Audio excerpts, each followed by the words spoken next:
ልሳን ምንድነው? ልሳን መናገር ደግሞ አያስፈልግም የሚል ታይፕ ኦፍ ቲዮሎጂ አለ። ሴንሴሽናሊስት የሚባሉ አሉ። ሴንሴሽናሊስት ማለት የጸጋ ስጦታ አልፏል፣ አሁን ቃሉ ብቻ ነው የሚያስፈልገን የሚሉ ብሊፍ የሚያደርጉ ሰዎች አሉ። በፕሮፌሲ ያምኑ፣ በትንቢት ያምኑ፣ ቃሉ ሁሉን ያደርጋል፣ አሁን ይሄ ዘመኑ ያለንበት ነገር ተፈጽሟል፣ በሐዋርያቱ ዘመን ላይ የነበረው ብለው የሚያምን አንድ ራሱን የቻለ ቲዮሎጂካል ቪው አለ። እኛ ደግሞ ካሪዝማቲክ ፔንቴኮስታሎች ደግሞ ምናምነው ስቲልም የእግዚአብሔር የመንፈስ ቅዱስ ጸጋ ስጦታ አልተቋረጠም ብለን እናምናለን። እና አንዳንዶቹ አያስፈልግም ብለው የሚያስቡ ሰዎች አሉ፣ አንዳንዶቹ ደግሞ ያስፈልጋል የሚል ሐሳብ አለ። እና እኔ ግን ባላንስ አድርጌ በዚህ ጉዳይ ላይ ያለውን ጥቅምና ደግሞ ሳይድ ኢፌክቱን አይተን ለብዙ ሰዎች እጅ ጭነን እንጸልያለን። የመንፈስ ቅዱስ ሙላት ይሆናል። አንደኛ ቆሮንቶስ 14 ላይ ይሄ ክፍል አንደኛ ቆሮንቶስ መጽሐፍ ስለምንድን ነው የሚያወራው ሲባል the book of correction የመገሰጽ የማስተካከል መጽሐፍ ነው አንደኛ ቆሮንቶስ መጽሐፍ። እና የሮሚ መጽሐፍን ስንመለከተው የዶክትሪናል ቡክስ ነው። በጣም ትልልቅ ፋውንዴሽናል ፒለርስ የሆኑ መጽሐፎች ያሉበት መጽሐፍ ነው። ይሄኛው ግን በጣም ኮሬክሽን ያለበት ሰዎችን ትክክለኛው መንገድ ሊያስኬድ የቻለ መጽሐፍ ነው። በዚህ ክፍል ላይ ከ1 እስከ 4 ያለው ክፍል ላይ የጥበብ መንፈስ በሚለው ሐሳብ አንደኛ ቆሮንቶስ ከ1 እስከ 4 ላይ ስለ ጥበብ የሚለው ቃል 30 ጊዜ ተጽፏል። ጥበብ የሚለው ቃል ጥበብ ማለት ምን አይነት ሐሳብ ነው? ሶፊያ ስለሚባለው ዊዝደም አወራን። እዛ ውስጥ ክፍፍል እንዳለ የአጵሎስ ነኝ የጳውሎስ ነኝ እያሉ ሰዎች እንደሚከራከሩ ብለን ተመለከትን። ከዛ በኋላ 5-6 በቤተ ክርስቲያኑ ስላለ የዝሙት ኬዝ ነው። ያንን ነገር እንዴት ማስተካከል እንዳለባቸው ያወራል። ምዕራፍ 7 በጋብቻ ስለተፈጠረ ኬዝ ያወራቸው የነበረው። ምዕራፍ 8-9 ደግሞ ምንድነው? ስለ ጣዖት ስለ መብላት በጣዖት ውስጥ ስላለ በቤተ ክርስቲያኑ ስለተፈጠረ ነገር ያወራል። 10 እና 11 ይሄም ደግሞ እዛው ቤተ ክርስቲያኑ ስላለ ምንድነው ችግሩ? ሴቶች እየረበሹ ነበር። ሴቶች በጉባኤ ከባሎቻቸውን ይጠይቁ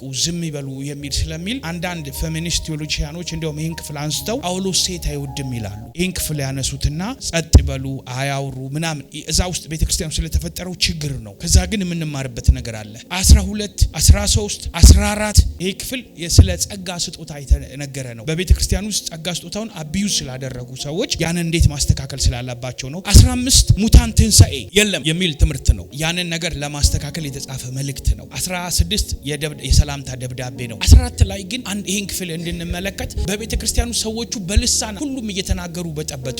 ልሳን ለምንድን ነው ጥቅሙ ሲባል ይሄን ነገር ይናገራል። በነገራችን ላይ ልሳን የሚለው ቃል በግሪክ ቃል ግሎስ ከሚል የግሪክ ቃል ነው የመጣው። ግሎስ የሚለው ቃል ታንግ ወይም አንደበት፣ ንግግር፣ ቋንቋ የሚል ሐሳብ ነው። አንድ የኦርቶዶክስ ሰባኪ ልሳን ማለት ታንግ ነው፣ ታንግ ማለት ደግሞ ቋንቋ ነው ምናምን ብሎ ዘበነ ነው ምናምን የሚባለው ሰው ሲያወራ ሰምቻለሁ። የልሳንን ቋንቋ ሲመታው አይቻለሁ። እሱ አይደለም። ልሳን የሚለው ቃል ልሳና ኖን ታንግስ ነው የሚለው እንግዳ የሆነ ቋንቋ። ማርቆስ 16 ላይ ሰው ዳግም ከተወለደ በኋላ የሚገለጥበት አንዱ ምልክት ምንድነው? ልሳንን መናገር ነው። በኢየሱስ ስም አጋንንት ማስወጣት ነው። እንግዳ ነገር በኢየሱስ ስም እጃችሁን ጭናችሁ ሰዎች እንደሚፈወሱ፣ መርዝ ብትጠጡ አይገድላችሁም የሚለው የማርቆስ አንደኛው ምልክት በልሳን መናገር ነው። they speak unknown tongues ነው የሚለው በእንግዳ ቋንቋ ይናገራሉ ካለ በኋላ ስለ ልሳን አንድ ኤክስትሪም ሳይድ አለ። ምንድነው ሲባል ሰዎች ሁሉ በልሳን መናገር ትክክል እንደሆነ ያስባሉ። ግን የትኛውን ልሳን ነው? ልሳን 3 አይነት ልሳን አለ። የመጀመሪያው ልሳን በግል የምንታነጽበት አንደኛ ቆሮንቶስ 14 ቁጥር 2 ልሳንን የሚናገር ምስጢርን ለእግዚአብሔር ያወራል የሚባለው የልሳን አይነት አለ። ወይም ደግሞ 14 ላይ ቁጥር 4 ልሳንን የሚናገር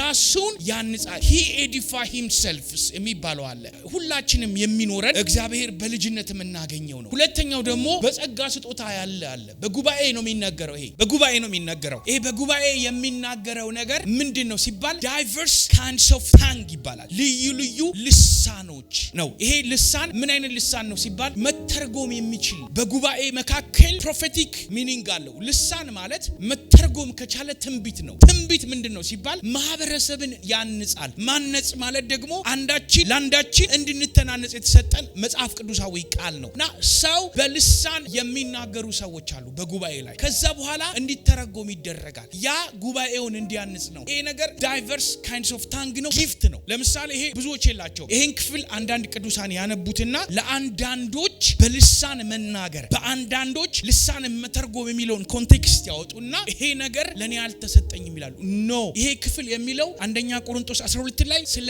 ምንድነው ጸጋ ስጦታ ነው። እዚህ ክፍል ላይ እምነት የሚባል ጊፍት አለ። እምነት የሚባለው ጊፍት ኦፍ ፌዝ የሚባለውና ደግሞ እኩል የሆነ የእምነት መንፈስ አለን የሚባለው ሌላ ነው። ደህንነትን ስንቀበል የምናገኘው የእምነት መንፈስና ደግሞ በጸጋ ስጦታ አጋንንት ማስወጣት፣ በጸጋ ስጦታ ትንቢት መናገር፣ በጸጋ ስጦታ እግር ማስረዘም፣ አይን ማብራት፣ የተለያዩ ሳይንስ ኤንድ ወንደርስ የምናደርገው በጸጋ ስጦታ ነው። ክብር ለኢየሱስ ይሁን። ሶስተኛው ታንግ ኤንጀሊክ ታንግ ይባላል። መጽሐፍ ቅዱስ ስለ ጸጋ ስጦታ አንድ ነገር ነው የሚያሳስበው። መንፈሳዊ ስጦታን በብርቱ ፈልጉ ነው የሚለው። የሚፈልግ ሰው ምን ያደርጋል? ያገኛል። ኤርነስትሊ ዲዛየር ነው። ኤርነስትሊ ፈልጉ። አንደኛ ቆሮንቶስ 13 ላይ የሰው ልሳን ቢኖረኝ ወይም ደግሞ የመላእክት ልሳን ቢኖረኝ። አያችሁ ጳውሎስ እኔ ወደ እናንተ መጥቼ አላቸው ከናንተ ይልቅ እግዚአብሔርን አብልጬ በብዙ ልሳኖች እናገራለሁ፣ ስለዚህ እግዚአብሔርን አመሰግናለሁ። በብዙ ልሳኖች። ለዛ ነው ልሳን መናገር ቢብሊካል አይደለም እንዴት ነው ምናምን የሚባለው ነገር አንዳንዱ ኤክስትሪም አድርጎ ልሳኑን ትቷል። ካቆምክ ተበላሃት።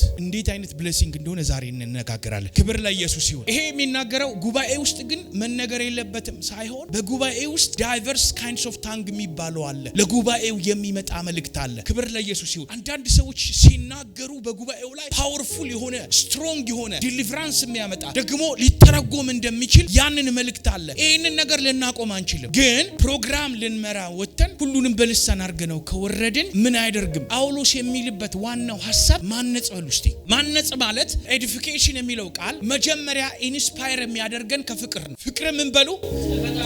ፎሎው ቻሪቲ።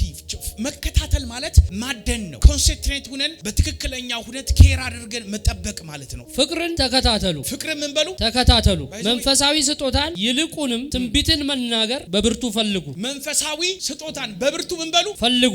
አሜን። አንዳንድ ሰዎች እንዲሉ እግዚአብሔር ከሰጠኝ ሰጠኝ፣ እግዚአብሔር ካልሰጠኝ ግን እኔ ምንም ማድረግ አልችልም። ካልፈለክ ወደ አንተ አይመጣም። ይሄ መንፈሳዊ ስጦታን በብርቱ ፈልጉ። በልሳን የሚናገር ለእግዚአብሔር እንጂ ለሰው አይናገርም። አሁን ይላችሁ ፍቅርን ተከታተሉ ሲባል ብዙ ሰው ለምንድነው አገልጋይ መሆን የሚፈልገው ብላችሁ ስትሄዱ ፌመስ ለመሆን፣ ታዋቂ አገልጋይ ለመሆን፣ የቴሌቪዥን ቻናል እንዲኖራችሁ፣ ቤት እንዲኖራችሁ፣ በዛ ምክንያት ዓለምን እንድትዞሩ ከሆነ ይሄ ጊፍትን መፈለጋችሁ ይሄ ሮንግ ነው። እግዚአብሔር ከናንተ የሚፈልገው ወንድሞቻችንን እህቶቻችንን እናንጻለን፣ እንጠቅማለን፣ እናጽናናለን የሚል መንፈስ ካለ ይሄ ቅባት በእናንተ በኃይል ይመጣል። አሜን። አሁን የብዙ ሰው ችግር ምንድነው ሲባል ለምንድነው የምትቀባው? መቀባቱ ለአንተ ህይወት ላይ ምንድነው? ያ ጊፍት ኦፕሬት እንዲያረግብህ ለምንድነው? ሜን ሪዝኑ ሲባል አካልን ከማነጽ። ጸጋ ታውቃላችሁ ለኔ አይደለም ለጉባኤ ነው። ለጉባኤ የሚመጣ ከሆነ እናንተ ያለው ጸጋ ደግሞ እኔን ነው የሚያደርገው፣ የናንተ ደግሞ እኔን ያንጻል። ለዛ ነው ወደ እናንተ መንፈሳዊ ስጦታን ላካፍላችሁ ትጸኑ ዘንድ ወደ እናንተ ልመጣ ፈልጌ ነበር አለ ጳውሎስ። መንፈሳዊ ስጦታን ሲያካፍላችሁ ምን እንድትሉ? እንድትጸኑ። ለምንድነው መጽናት የሚያስፈልገው? በመንፈሳዊ ስጦታ መጀመሪያ እኒህ ጊፍቶች የምትፈልጉ ከሆነ ጉባኤውን መውደድ አለባችሁ፣ ወንድሞችን መውደድ አለባችሁ፣ የእግዚአብሔርን ሕዝብ መውደድ አለባችሁ። ስትመጡ ሰዎችን ወዳችሁ ካልመጣችሁ ነጋዴ ለመሆን ከመጣህ ሌላ ስራ አለልህ፣ ብዙ ስራ አለልህ፣ ወጥተህ ስራ። ይሄን ማይንድህን ተጠቀም። እግዚአብሔርን ብሎ በሚመጣ ሕዝብ ያንን ሰውዬ ሚስዩዝ አድርገህ የምታገለግለው አገልግሎት ፋራ ሄድም ወይም ደግሞ በሰዎች ዘንድ በሰዎች ቴክኒክ አንተ ታዋቂ ልትሆን ትችላለህ፣ ግን በሰማይ ግን የከበረ አገልግሎት የለም። ጉባኤውን ለማነጽ ነው እግዚአብሔር ስጦታ የሰጠኝ። ጸጋ ደግሞ ለአንተ አይጠቅምህም፣ ለሰዎች ነው። ዛሬ አንድ ሰው እግዚአብሔርን ማገልገል እፈልጋለሁ ለምትሉ ሰዎች ሞቲቫችሁ ተስተካክሎ ከተሆነ ትቀበላላችሁ። አሜን። በልሳን የሚናገር ለእግዚአብሔር እንጂ ለሰው አይናገርም። that's why the number one በልሳን መናገር ጉባኤ ላይ መናገር ኃጢአት ነው ሲባል ሰምቻለሁ። ኃጢአት አይደለም ግን ጥቅም የለው። ምን የለው? ጥቅም የለው። ሻሬ ቤሬ ቤሬ ቤሬ ቤሬ ሮቤሬ ቤሬ ቤሬ ቤሬ ሬቤሬ ቤሬ ቤሬ ቤሬ what ምንድነው? እኔ የምናገረው ቃል ካላነጻችሁ ጳውሎስ እኮ ምን አለ? በአላፋት በልሳን ከምናገር 5 ቃላት ብናገር ሰዎች ስለሚጠቀሙ ተጠቀሙ። ያዘነው ይጽናናል። ትንቢት ለማነጽ፣ ለማጽናናት፣ ለማበረታት የሳተው ምን ያደርጋል? ይመለሳል። ልቡ የወረደው ይነሳል። በእግዚአብሔር እምነቱ ይታነጻል። እግዚአብሔር ኤልሻዳይ እንደሆነ በህይወቱ ጣልቃ እንደሚገባ ያምናል። አያችሁ፣ ነምበር 1 ጥቅሙ ምንድነው? በልሳን በጉባኤ መናገር ጥቅሙ ሲባል ጥቅም የለውም ነው የሚላቸው። ይሄ ማለት ግን በዛን ጊዜ የነበሩ ሰዎች ሁሉን ሁሉ በልሳን አደረጉት። የሆነ ጊዜ እኛ ራሱ ሼሬቤሬ ብራብራንዶ ሼፕራሞምባ ፕሬ ምናምን እየተባባልን ክፉኛ መንፈሳዊ ያደረግነው አይደለም። በልሳን መናገር ኤዲፊኬሽን የሚያመጣው ለአንተ ነው፣ ለሰዎች ያንጽም። እስቲ አሁን እናንተ ትራንስፖርት ከፍላችሁ ጊዜ ከፍላችሁ መጣችሁ ሁላችንም በልሳን ጸልየን ብንለያይ ምንድነው የሚጠቅመላችሁ? ረጅም ሰዓት ከሚጸሉ በልሳን ውስጥ አንደኛው ነኝ። 10 hours ጸልያለሁ። 10 hours 5 hours ጸልያለሁ በልሳን። ግን አንዳንድ ቀን ስፒሪቴ ብቻ ቻርጅ ይሆናል፣ ነፍሴ ግን ያለ እውቀት። ለዛ ነው ልሳንን የሚናገር አእምሮ ያለ ፍሬ ነው፣ ዊዛውት አንደርስታንዲንግ ነው፣ ኢምፒቲ ማይንድሴት ነው የሚኖረው። ለዛ ነው ብዙ ሰዎች መንፈስ ያዝ ናቸው፣ ጊፍቱ ኦፕሬት ይሆንባቸዋል። ዶክተር ለስተን ሳሞራ ይላል ስፒኪንግ ዳንክ ኢዝ ዘ ዶር ኦፍ ኤቭሪ ስፒሪቹዋል ጊፍት ይላል። በልሳን መናገር ለሁሉ ጸጋ ስጦታዎች በር መከፈት ነው። ያ ስትከፈት ምንድነው? ሐዋርያ ሥራ መንፈስ ቅዱስ መጣባቸው፣ ተሞሉ። ከተሞሉ በኋላ በልሳን ተናገሩ። በልሳን ከተናገሩ በኋላ ምን ሆነ ስትሉ ትንቢትን ተናገሩ። ከተናገሩ በኋላ ፈውስ መጣ። አብዝቶ የሚናገር ሰው ምን ይሆናል? ውስጡ ያለው የጸጋ ስጦታ አክቲቬት ይሆናል፣ ፈርቨንት ይሆናል። ያ ነገር ኦፕሬት እንዲያደርግ ያደርገዋል። ይሄ ነገር ግን ሰውየው ግን ነፍስ ስላለችው በእውቀት መመላለስ ስላልቻለ፣ ነፍስ ደግሞ በእውቀት ስለምትድን የእግዚአብሔር ቃል እውቀት ሰውየው ከሌለው ምን አይነት ሰውዬ ነው? ትንቢት የሚናገር ከላይ የሚመጣ ኃይለኛ ፓወርፉል ሜሴጅ አለው፣ አኪዩሬት የሆነ ፕሮፌሲ አለው፣ ግን ካራክተሩ አይሰራም። ካራክተር ለምንድን ነው የማይሰራው ሲባለው የነፍሱ እውቀት ስላልበራ ነገሮችን ሁሉ የሚያየው ከራሱ አንግል ያደርገዋል። ከዛ በኋላ ሰውየው ምን ይሆናል? ትልቅ ጊፍት ያለው ህፃን ልጅ ታውቃላችሁ? በጣም እግዚአብሔር የሚጠቀምበት ግን ህፃን ነው፣ አልበሰለም፣ ኢማቹርድ ነው። ለዛ ነው በልሳን ስትናገሩ ምን ይሆናል? እናንተ እየተጠቀማችሁ ነው። በህይወታችሁ ላይ ትንቢትን እየተናገራችሁ ነው። በላይፋችሁ ላይ ትንቢትን እየተናገራችሁ ነው። በኑሮችሁ ላይ የእናንተ ነገር ፕሮቴክት እየተደረገ ነው። ከመንፈስ ቅዱስ ጋር ሲንክሮናይዝድ እየሆናችሁ ግን ማህበረሰብን አያንጽ። በልሳን ስወርድ ውይ የሱ ልሳን ደስ ይላል ብለሽ ነው የምትጨርሽው። አለቀ። አንቺን የሚጠቅምሽ ነገር የለም። እውነት ውሸት? አሁን በልሳን መናገር ግን አያስፈልግም ወደ ማለት ኤክስትሪም ጥግ ግን እንዲመጣ አንፈቅድም። ሄሎ አራሜን። ለዛ ነው መጀመሪያ አጠቃቀሙን አውቀን ጥቅሙን አውቀን ብንጠቀመው ተጠቃሚዎች እንሆናለን። የሚያስተውል የለምና በመንፈስ ግን ሚስጥርን ይናገራል። በመንፈስ ግን ምንን ያወራል? ሚስጥርን ይናገራል። ሚስጥርን ያወራል ማለት ይወላችሁ እንደዚህ ይላል። ከጋለሞታ ጋር የሚተባበር አንድ ስጋ ይሆናል። ከጌታ መንፈስ ጋር የሚተባበር አንድ መንፈስ ዋን ስፒሪት ይባላል። ዴቪድ ፈርናንዶ ምናምን የሚባል ሰው ሲያወራ ነው የሰማሁትና ምን ይላል? ውሃ አምጥታችሁ በአንድ ብርጭቆ ብትቀላቅሉት አንዱ ውሃ ያው ውሃ ነው የሚሆነው። ልክ ከጌታ ጋር አንድ ስትሆኑ አንድ መንፈስ ትሆናላችሁ። አንድ መንፈስ ስትሆኑ ምንድነው ሲባል መንፈስ ቅዱስ ማን ነው ሲባል አንደኛ ቆሮንቶስ 2:10 ላይ ምን ይላል? መንፈስ ግን የጠለቀውን የእግዚአብሔርን ነገር ያውቃል ይመረምራል ይላል። ሃሌሉያ። የጠለቀውን የሚመረምረውን የእግዚአብሔርን የልብ ሐሳብ የሚያውቀውን የእግዚአብሔርን ልብ የሆነውን መንፈስ ቅዱስ ጋር አንድ ትሆናላችሁ። ከዛ በኋላ ምን ይሆናል? መንፈስ ቅዱስ በእናንተ ላይፍ ላይ የራሱን ሐሳብ፣ አጀንዳ፣ ፕሮግራም ዳውንሎድ ያደርግባችኋል። ለዛ ነው መንፈስ ቅዱስ በእናንተ ህይወት ላይ እንዲሰራባችሁ ከፈለጋችሁ አብልጣችሁ በልሳን ጸልዩ። ለምን? ስፒሪታችሁ ፒውር ይሆናል። ለዛ ነው ዶክተር ቤሊ ሃመንስ የሚባሉ ሰውዬ ሞደርን ፕሮፌቲክ ጋድ ፋዘር ናቸው። እና ይህ ሰውዬ ሲያወሩ በልሳን መናገር ማለት አንድ ትልቅ ዳም ውስጥ ግድብ ላይ ሂዳችሁ ዲናሞ እንዴት እንደሚንቀሳቀስ ማየት ነው። መጀመሪያ ወተር ጌት አለ፣ ውሃው ይከፈታል። ውሃው ሲከፈት ውሃው ምኑን ያደርጋል? ተርባይኑን ይመተዋል። ተርባይኑ ሲሞታ ዲናሞ ይንቀሳቀሳል። ዲናሞ ወደ ምን ይቀየራል? ወደ ሜካኒካል ኢነርጂ፣ ወደ ኤሌክትሪካል ኢነርጂ፣ የሚታየው ወደማይታየው ብርሃንና ኃይል ይቀየራል። ልክ እንደዚህ ነው አሉ። አፋችሁን ስከፍቱ እናንተ ውስጥ ያለው ኃይል መንቀሳቀስ ይጀምራል። መንፈስ ዓለም ላይ የእናንተ ነገር ጨለመው መብራት ይጀምራል። አሜን። ትንቢትን የሚናገር ግን ለማነጽ፣ ለመምከር፣ ለማጽናናት ለሰው ይናገራል። አያችሁ፣ ትንቢት አስፈላጊ ነው እያለ ነው ጳውሎስ። የልሳን መንፈስ እየኮነን አይደለም፣ ግን የትንቢት መንፈስ በጉባኤ ውስጥ ከተነገረ ከልሳን ይበልጣል፣ የተሻለ ነው። ለምን? ያንጻል። ትንቢት ግን አሮን ኬር ሁላችሁ ብትናገሩ ችግር የለብኝም፣ ግን አብልጣችሁ ሁላችሁም ትንቢት ተናገሩ። ለምን? የማያምን ሰው ቢመጣ ስለሚመጣው ነገር ሚስጥር ተገልጦ ቢነገረው እግዚአብሔር በመካከላችሁ እንዳለ ያምናል። that's why በልሳን የሚናገር ሰው ግን እብዶች ናቸው ይለናል። እብዶች ናቸው ይለናል። ለዛ ነው አብልጦ በልሳን የሚናገር ሰው ኦፌንድድ ያደርጋል። ለምሳሌ ሬድዋን እዚህ የመጀመሪያ ቀን መጣ፣ ትንቢት ነገርኩ። የነገርኩት ልክክል ነው አይደለም? ጌታን ተቀበልክ፣ እዚሁ ቀረህ። ምን ያህል ጊዜ እዚህ ከመጣ? 1 ወር። ምንድነው ያስቀረው? አብዱሮ ጻጋልኩ ምናምን ስምህን፣ ቤትህን፣ ሁሉ ነገር እናትህን አያትህን ነገርኩ። አበቃ።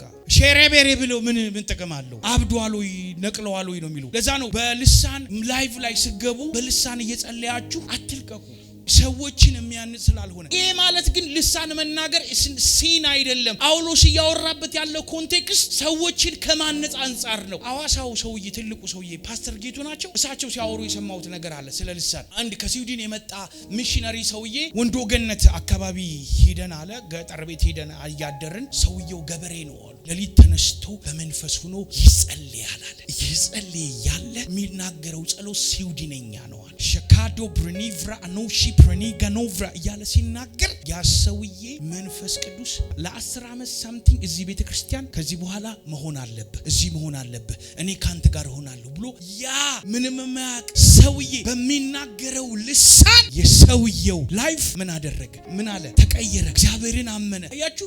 አሁን ይሄ ማለት ግን ደግሞ ልሳን መናገር እስናት ሚውት መሆን የለበትም ማለት አይደለም። ሜሴጅ በጉባኤ መካከል መናገር ሳይሆን ሚስዩዝ ማረጉ ነው ክፋቱ እንጂ በልሳን መናገር ጉባኤውንም መጥቀም የሚችልበት ጉዳይም አለ። ሁለተኛ የትንቢት መንፈስ ለምንድነው ሰዎች እንዲናገሩ የሚፈልገው ሲባል ጳውሎስ እዚህ ክፍል ላይ ለምንድነው ሲባል ይተረጎማል፣ ያንጻል፣ ይመክራል፣ ሰዎችን ዳይሬክሽን ያስይዛል። ልሳን ግን ምንድነው? ለምሳሌ መለከት ሲነፋ የመለከቱ ምስጢር አለ። በጥንት ሮማን የድል መለከት አለ፣ የውጦርነት መለከት አለ፣ የክራር ድምጽ አለ፣ የዋሽንት ድምጽ አለ። ያንን ካላወቃችሁ እዚህ ክፍል ላይ የሚያወራው ይሄንን ነው። ይሄንን አውቃችሁ ተናገሩ። ያ ነገር በእናንተ ላይፍ ላይ ኢምፓክት እንዲያመጣ ሰዎች ላይ እንድንረዳ ነው እንጂ ልሳን መናገር ደግሞ አንድ ኤክስትሪም የተሳሳተ ነገር አለ። አንዱ ምንድነው ሲባል ልሳን የሚናገር ሰው መንፈስ ቅዱስ ከሱ ጋር እንዳለ፣ ልሳን የማይናገር ሰው ግን መንፈስ ቅዱስ ከሱ ጋር እንደሌለ የሚተደረገም ነገር አለ which is wrong።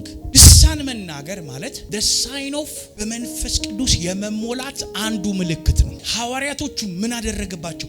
መንፈስ ቅዱስ ሞላባቸው። ድንገት ቤቱን የሚነጥቅ አውሎ ንፋስ መጣ። ከዛ የተከፋፈሉ ልሳኖች ታዩአቸው። ድንገት በእሳት የታዩ ልሳኖች ታዩአቸው። መንፈስም ሞላባቸው። ከዛ ለልሳን ተናገሩ which is ምን ማለት ነው? it's a sign። በመንፈስ የመሙላት ሚስጥር ምንድነው ስትሉ lot of reason አሉ። ኤፌሶን 5 ላይ መንፈስ ይሙላባችሁ እንጂ በወይን ጠጅ አትስከሩ። ምንድነው? አንዱ በእግዚአብሔር ቃል ማጥናት። ቃሉ በእናንተ ውስጥ ሲኖር the word of God dwells richly። ቃሉ በእናንተ ውስጥ ሲኖር በመንፈስ እየተሞላችሁ ነው። መዝሙር ስትሰሙ በመንፈስ እየተሞላችሁ ነው። ስትጸልዩ በመንፈስ እየተሞላችሁ ነው። ይሄ ማለት እኔ መንፈስ ቅዱስ ሞልቶኛል ብላችሁ የምትገለጡበት ምልክት ነው። ለምሳሌ የጠጣ ሰው ይንገዳገዳል፣ የጠጣ ሰው ምላሱ ይያዛል አይደል? በመንፈስ ቅዱስ የተሞላ ደግሞ ከውስጥ ወጥቶ አንተን ኤዲፋይ ያደርጋል። ክብር ለኢየሱስ ይሁን። በመንፈስ ስትሞሉ አንድ ነገር ይሆን፣ እናንተ ውስጥ ጀጅመንት ያመጣል። ለዛ ነው ጳውሎስም ያ ጠንቋዩን ሰውዬ የወንጌልን ነገር እያጣመመበት ሲባል ጳውሎስም ትኩር ብሎ በመንፈስ ተሞልቶ አየውና አንተ የዳቢሎስ ልጅ ከዛሬ ጀምሮ የእግዚአብሔር እጅ ባንተ ላይ ትመጣለች፣ አይን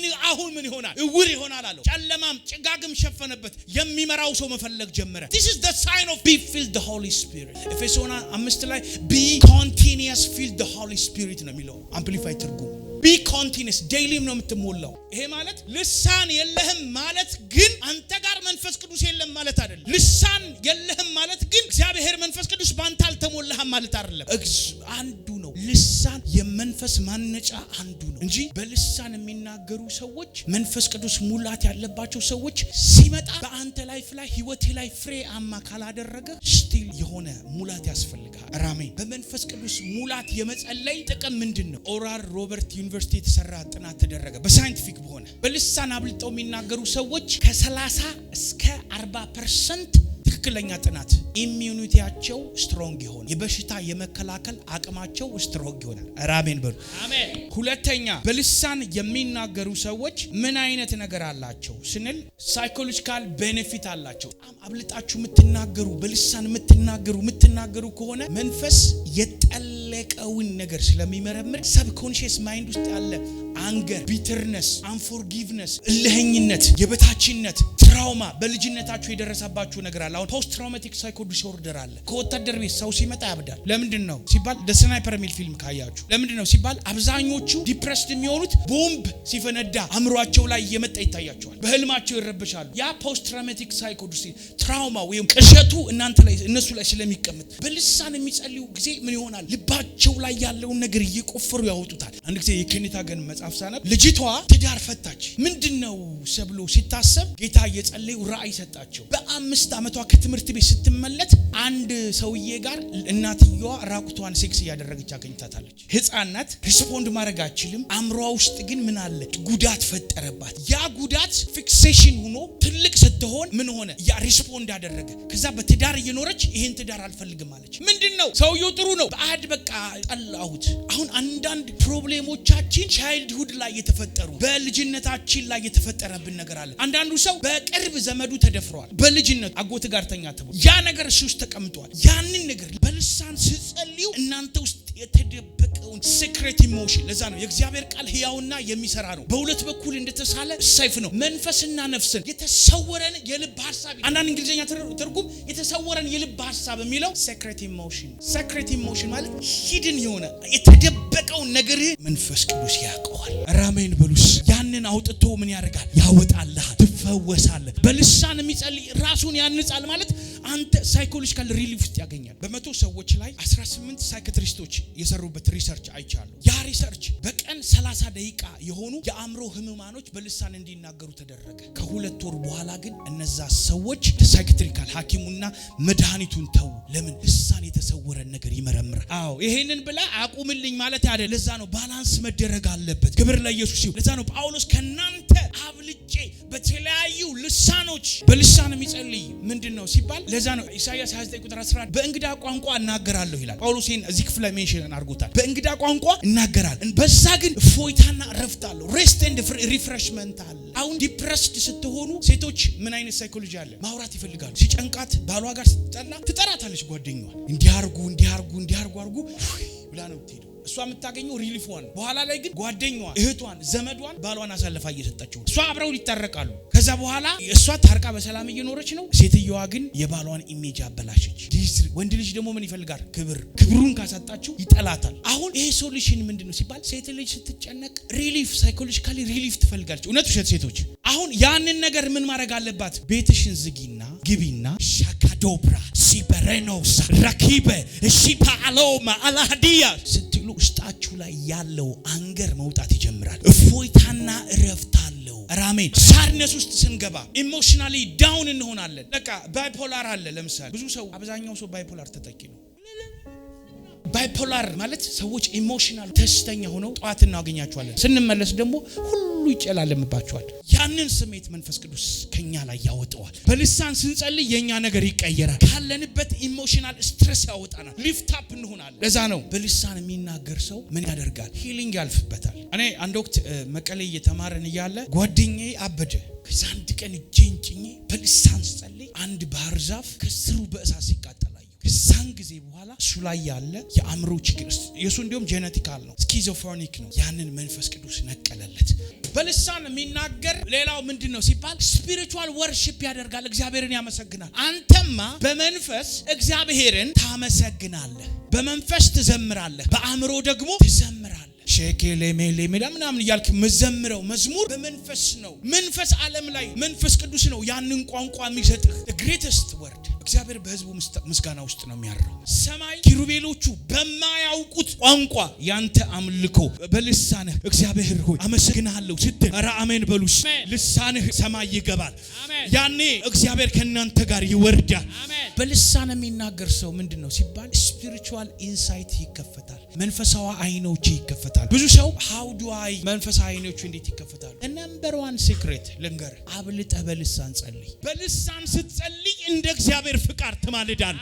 መንፈስ ግን በማይነገር መቃጠት ለቅዱሳን እንደ እግዚአብሔር ፍቃድ ይማልድልናል። አሜን። the perfect will of God. number 1 prayer is speaking tongue. ከነታገንን ጌታ መጣና ተናገረኝ አለ። ምንድነው ጸሎትህ? ፐርፌክት ጸሎትህ ምንድነው ሲባል worship, the prayer of worship. እግዚአብሔርን አሰብኩ ደስም አለኝ፣ ምህረቱን አሰብኩ ደስ። የት ናችሁ? እግዚአብሔር ጋር። ከእግዚአብሔር ጋር የሚተባበር አንድ መንፈስ ይሆናል። አምልኮ ትልቅ ኃይል ነው። ብዙ ሰው አይገባው። አምልኮ ሲያልቅ ይመጣል፣ ካፌ ቁጭ ብሎ ይመጣል። አምልኮ ሲያልቅ ለምን ሲባል አምልኮን አልፈልግም። ሲያልቅ የምትመጡ ከሆነ አንድ ነገር ሚስ እያደረጋችሁ ነው። አምልኮ የት ነው የሚወስድህ? እግዚአብሔር ጋር። ከእግዚአብሔር ጋር የሚተባበር አንድ መንፈስ ይሆናል። አሜን በሉስ። እግዚአብሔር በሕዝቡ ምስጋና ውስጥ ያድራል። ምስጋናን የሚሰዋ እሱ ያከብረኛል። የማዳንን መንገድ እኔ በዛ ሳይዋል። ብዙ ሰው ይሄ ነገር አይገባው። ልሳን ደግሞ ምንድነው ስትሉ የእግዚአብሔርን ዓላማ በአንተ ህይወት ውስጥ ያውቀዋል መንፈስ ቅዱስ። አሁን አንዳንድ ሰው ሳላስበው ሰው ስጦታ ይዞልኝ መጣ ይላል። ሎባዶሺ አይደለም በልሳንህ ሎባዶሺ ሽገባውንድ ብሪኢን ሞሺ ብራ ላዱባ ብለህ አንተ በመንፈስ ቅዱስ ኃይል ምንህን ታስመጣለህ? መኪናህን ታስመጣለህ፣ ቤትህን ታስመጣለህ፣ ቪዛህን ታስመጣለህ፣ ኑሮህን ታስመጣለህ፣ የአገልግሎት ደጅን ትጠብቃለህ። ልጆችን ሊገድል ያለውን አውሬ መንፈስ ቅዱስ ይወጋዋል። ምንድነው ሲባል ልሳን is interesting። በልሳን የሚናገር ምስጢርን ለእግዚአብሔር ሲያወራ መንፈስ ቅዱስ በማይነገር መቃተት እንደ እግዚአብሔር ፍቃድ ይማልድልሃል ማለት he intervene በመካከለኛ የሆነ ስላንተ ስለ ምድሪቷ ነገርን ይቀይራል። ልሳን መናገር is very essential። ትልቁ ዶክተር ቢሊ ሄመን ምን ይላሉ? the father of miracle is salvation, the mother of miracle is speaking tongue። ትልቁ የተአምራት ሁሉ አባት ምንጭ ደህንነት ነው፣ ቦርን አጌን መሆን ነው፣ የዘላለም። ሁለተኛው ደግሞ የዘላለም ምንድነው? ልሳን መናገር። ብዙ ሰው በልሳን ስለማይናገር ኢሞሽናል ስትረስ፣ በውስጣችሁ ያለው የጥበብ መንፈስ ይወጣል፣ የኃይል መንፈስ ይወጣል፣ ውስጣችሁ ያለው ኢነርጂ ሪሊስድ ይሆናል፣ ብርሃናችሁ ይሸክማል። የእግዚአብሔር ክላውድ በእናንተ ላይ ፈርቨንት መሆን ይጀምራል፣ የጸጋ ስጦታዎች መነሳሳት ይጀምራሉ። ይሄ ምን ያደርግልኛል የምትሉ ከሆናችሁ you lose something። አብልጬ ጳውሎስ ይላል ብቻውን ሲሆን በልሳን ረጅም ሰዓት ጸልዮ ነው የሚመጣው። አንዳንዶቹ ግን አለ በብቻቸውን አይጸልዩም፣ በጉባኤ ይጸልያሉ። ጥቅም የለውም። በልቻ ረጅም ሰዓት ጸልየህ ና ቶሎ ወደ ቤተ ክርስቲያን ስትሄድ እየረዳችሁ በልሳን ጸልዩ። ሻካባራዳ ባያራዶሎ ቤሬዴቦ ያራዳ እያላችሁ ጸልዩ። በልሳን የሚናገር ሰው እምነቱን ያነጻጻል። እስቲ the most holy face በሉ እስቲ most holy face። ለዛ ነው ይሁዳ 1:20 ላይ በልሳን ስትናገሩ የተቀደሰው ሃይማኖታችሁ ነው የሚለው አዲሱ መደበኛ ትርጉም። እንግሊዘኛው የተቀደሰው እምነታችሁ እንዲታነጽ በመንፈስ ጸልዩ። pray በልሳን ስትጸልዩ በመንፈስ የተቀደሰው እምነታችሁ ለመስበክ ሐዋርያቶቹ ምን አደረጉ? በመንፈስ ሞላባቸው። በልሳን ከተናገሩ በኋላ ሐዋርያት 4 ላይ የእግዚአብሔርን ቃል በግልጥ ተናገሩ። በግልጥ ዘመዶች ጋር ስትሄድ ሙዝዝ ብላ አትሂድ፣ ጸልይና ሂድ። ያኔ ከአፍ ላይ የእግዚአብሔር ቃል ይመጣል፣ በልሳን መናገር ይሆናል። የእግዚአብሔርን ቃል they speak boldly the word of God ነው የሚለው። boldly በግልጥ መናገር የሚያስችል በልሳን ስትጸልይ ነገርን ትቀይራል። የተዘጋነብህን ምዕራፍ ማስተካከል ትጀምራለህ። እኔ አንድ ነገር ልንገራችሁ፣ በልሳን የሚጸልይ ሰው ማለት በጣም ትልቅ በረከት ነው። ብዙ ሰው ይሄንን በረከት እየተጠቀመ አይደለም። ዛሬ መሞላት የሚፈልግ ሰው አለ። ክብር ለኢየሱስ ይሁን። አሜን። ተነሱ።